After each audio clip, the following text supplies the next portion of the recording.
in the past 2 years especially, I have gone through so much. And not everyone knows that. Can you Not care to everyone share? sees that. Paano ba? It was, especially last year, it was the year that I would describe na it was all about mental and spiritual growth. I had to realize and accept a lot of things about myself, about the world, and I was hurt so many times. Maraming mga struggles na And nobody mahirap knew about i-put this. into detail, yes. Nobody knew but Ruru. And siguro mga iilan, siguro mga tatlo sila, and Ruru is one of them. Mga family members na yung iba. It wasn't easy. But as the year ended last year, I mean, going through all of that, I always thought, ayoko na nito. Ayoko na dito. Hindi ko gusto na ganito yung state ko. Hindi ko Yung gusto na ganito situation yung mo. nararamdaman ko. Gusto ko na lang lumipas at kakalimutan ko lahat ng tong nararamdaman ko, lahat ng pinagdadaanan ko, lahat ng lungkot, ng galit, ng pagtataka, lahat ng tanong. Ayoko na ng ganito ako. Napagod ako. And moving forward, nung nag-New Year, that was my expectation na it would be a relief na parang, ay, tapos na yung paghihirap ko. But actually, Kuya, what happened was, it was a revelation to me that my feeling, I became thankful. And it was the first time that I was actually thankful for my struggles in life. I was grateful that I let myself fail in so many situations and accept a lot of my shadows and actually be happy about it that I did that.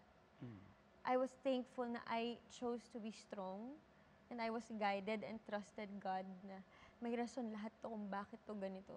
Alam ko may kapalit to, may tinuturo sa akin, hinahanda niya ako para sa isa pang mga mas malaking bagay. May mas malaki pa siyang ibibigay. At kung hindi ko pagdaanan lahat ng to, hindi ako magiging karapat-dapat para sa mga ibibigay niya. And after the New Year, my mindset was changed.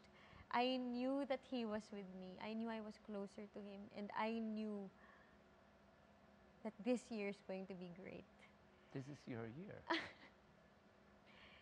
You know, ito I'm not exaggerating. Pag inuupo ko dyan si Jose Ezequiel, hindi ko siya mapapaiyak kung hindi ikaw yung pag-uusapan. He always cries.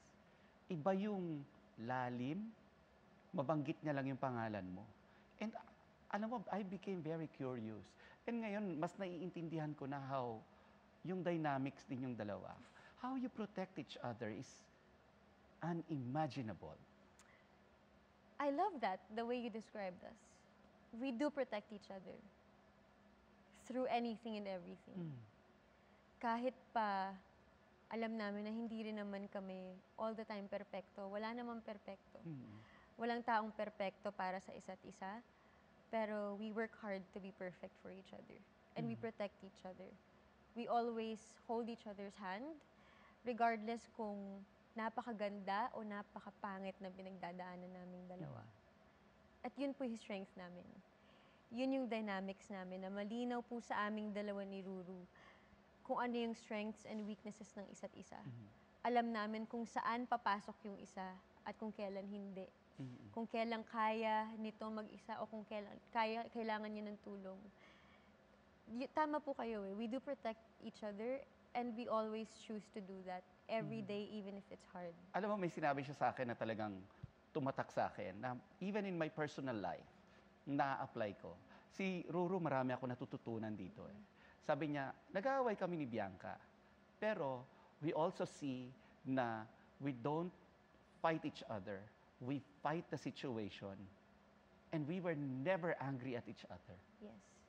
Meron po kaming understanding ni Ruru na oo, magkaibang tao kami, pero pinipili namin maging isa. Yung mga problema namin sa isa't isa, hindi yun against each other.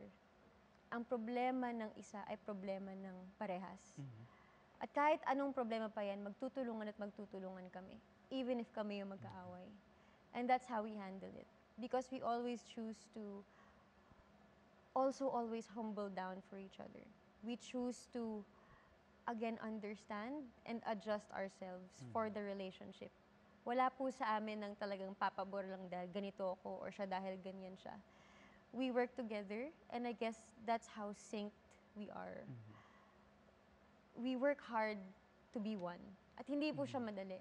Again, sinasabi ko nga na sabay naming inintindi at iniintindi ko ano yung totoong ibig sabihin ng pagmamahal eh.